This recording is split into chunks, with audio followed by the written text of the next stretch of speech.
a laissez-faire type person could plausibly say is, look, compared to the current system, which sort of traps people in poverty, because the way it works, if you have means-tested programs where you're getting food stamps or rent subsidies, or your Obamacare, you get subsidized on the ACA exchanges, and that's all tied to your income.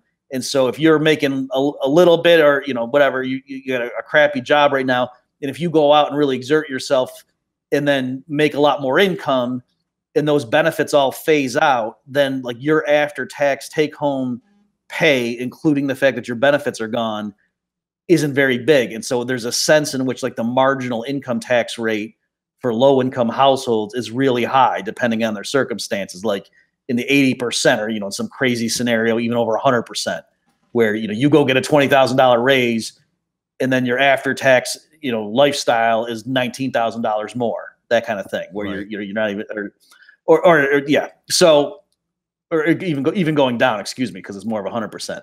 So that's the kind of scenario is in that thing. That's the logic of a UBI, where they're saying that you're getting the money for the support either way, so that on the margin, if you go out and earn an extra $20,000, you keep an extra $20,000 or something like that. That your benefits don't get phased out. So that's the logic of it. But then the problem, of course, is the numbers just don't add up. That in order to give everyone a basic minimum that they could live on, the amount of payments would have to be huge.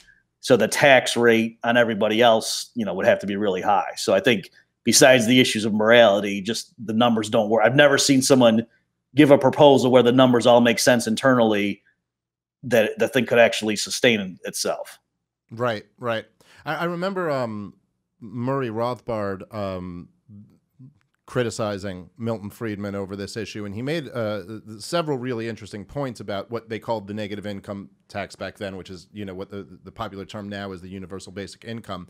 And one of the things that he pointed out was that there's the desire of Milton Friedman to make the welfare and the welfare state more efficient is actually the worst enemy of people who want to abolish the welfare state to begin with, because it's like the inefficiencies of the government are one of the only things that we have going for us in our favor. And the idea of just making it like super so to take away all the groups of people who maybe do qualify welfare but don't go out and get it for whatever reasons. And there are a lot of like groups that whether there's different populations that just don't tend to use welfare even when they're eligible for it, because it's kind of looked down upon. And to undo all that and try to normalize being on welfare, being on the government dole, seems to be something that is very dangerous if you're somebody who doesn't want to see that.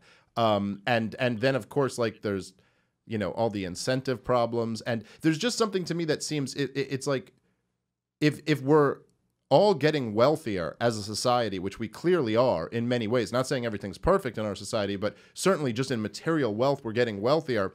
The idea that there's a need for, like most of us have, grandparents or great grandparents who came to the country pretty dirt poor. Certainly I do. I have grandparents who came with nothing but the clothes on their back. The idea that we need some universal, like some basic income when we all have so much more than they did. I mean, if we were attacking this, like if you really cared about people, wouldn't we be starting with, I don't know, thinking about people in Africa or something like that? Like, why would we be the ones who need this? I don't know. It seems like a crazy idea to me.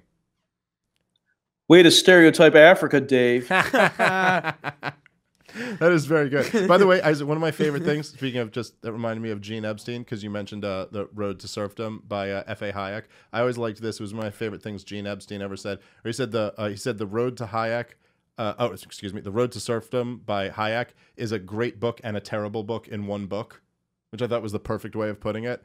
Like you'll read things in there that were like, that is amazing, and then there's things in there that you're like, that you just gave up the entire principle of everything you believe in. Yeah, it is infuriating. And I think Walter Block has a good review of that, where he starts out and is very, sympathetic and praises Hayek and all the stuff, all the caveats, but then goes into, because it does lead you, people could say even Hayek said such and such, and that's a problem when you have someone as an icon who gives away the game, it seems, at certain points. And also too, for your listeners who haven't read it, we're not merely being purist and saying, oh my gosh, I can't believe in chapter 8, Hayek didn't call for, completely privatizing nuclear weapons. that's not what we're saying. I mean, Hayek does make major concessions. Like, he's not even a minarchist in that book. So, yeah, I agree with that. So it's going back to your earlier point before I made the joke about what that heckler was saying to you. Yeah, it's true that it would be weird if all of a sudden, when does the United States decide that people need a basic income guaranteed by the federal government is the point in its history when everybody is richer than they've ever been. You know, that's a weird sort of thing. In contrast, it makes, even though we disagree with the diagnosis and whatever, but it sort of made sense that, you know, FDR comes in with a New Deal during the Great Depression. Right. You know what I mean? Like, in other words, you could see how people then would think, whoa, capitalism isn't working, even though it seemed to be fine in, 1908. Whereas it would be weird right now to say all of a sudden that, yeah, capitalism, doesn't seem to be supporting people now. And so we got to have a UBI by any state, even poor people in the US right now have mobile devices and all this, they can get internet access, they can do all this stuff.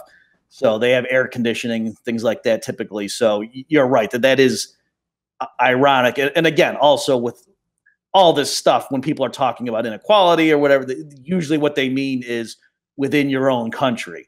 That somebody who says, hey, I think the top 1% ought to pay their fair share, they mean the top 1% in my country. They do not mean globally, because they themselves would be in the top 1% and they would owe money to somebody else. Isn't there something interesting about that, where you'll have kind of left-leaning people who are very sympathetic to someone like Bernie Sanders, and if they hear Donald Trump or someone of that ilk saying something like, I'm a nationalist, or we need to have borders, we need to put America first, that is like horribly offensive to them. And they're like, that's just a horrible way to think. That's unimaginable. That's just morally wrong. Then they also think income inequality is a moral issue, as Bernie Sanders says over and over again, but they never seem to put that together. The point that you just made, that really what you're proposing is an America first nationalist policy where you care about the income inequality within the American borders. But truthfully, if you're just going to say that it's evil to put America first, and it's evil to be a nationalist, it's evil to have strong borders, and income inequality is a moral issue, well, wouldn't the logical conclusion of that be that we shouldn't be taxing necessarily just the billionaires to give college kids to pick up college kids' tuition, but really we should be taxing all of us. In fact, we should greatly reduce all of our standards of living to start sharing with people in third world countries who don't have who are living off $5, $6 a day, less in some parts of the world. So it's interesting that, and of course I think it's, you almost kind of gave the answer in your last sentence there, that because then you would have to look at yourself and realize, I'm probably in that 1%. I'd probably have to, be the one paying, not just pointing to a billionaire. And it's not going to be too politically viable to say, hey, here's my plan. We all need to drastically lower our standard of living. Yeah, it is interesting. And there's different areas where you can see that. For example, in the climate change policy debate, I do a lot of work, and one of my roles is an economist for the Institute for Energy Research there. And one of the things that I would point out to American readers, just to make sure they realize that these plans about the U.S. reducing its emissions, and the federal government would have these cost-benefit analyses.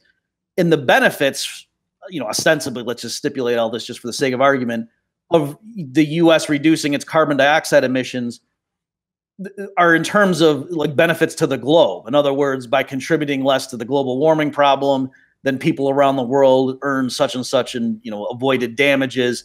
But the benefits to Americans was only like 7%, but using the government's own figures.